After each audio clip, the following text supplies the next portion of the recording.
ताज्या घडामोडींसाठी आरके न्यूजच्या यूट्यूब चॅनेलला सबस्क्राईब करा आणि बेल आयकॉनला क्लिक करायला विसरू नका। करवीर तालुक्यातील निगवे खालसा इथल्या राहुल मारुती कांजर या वायरमनचा आज सकाळी विजेच्या धक्क्याने मृत्यू झाला। गेल्या 8-9 वर्षांपासून तो महाराष्ट्र राज्य वीज वितरण कंपनीकडे कंत्राटी वायरमन म्हणून काम करीत होता। आज सकाळी 10 वाजण्याच्या सुमारास खेबवडे येथे ही दुर्घटना घडली। या दुर्घटनेमुळे निगवे व खेबवडे गावात हळहळ व्यक्त होत आहे। दरम्यान सर्व शेतकरी बांधवांना विनंती आहे, लाईट गेली की लाईट लावण्यासाठी गडबड करू नका, अशी कळकळीची विनंती राशिवडे येथील वायरमन शरद भुईंगडे यांनी केली आहे। आरके न्यूज प्रतिनिधी निगवे खालसा।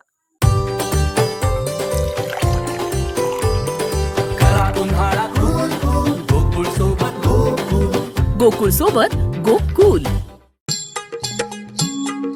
डेरीतनी रांगा रांगातनी किटल्या किटल्यातनी दूध हाय भारीच ग भारीच ग भारीच ग। दूध भारी फॅट भारी SNFB भारी ही किमया फर्टिमिन प्लस ची सारी। गोकुळच्या महालक्ष्मी पशुखाद्य कारखान्यानं आपल्या दूध उत्पादकांसाठी नव्यानं उपलब्ध केलेलं सीविड युक्त मिनरल मिक्सचर फर्टिमिन प्लस। दुधाला रेट वर्षाला वेद आपल्या डेअरीतून आजच आणा फर्टिमिन प्लस।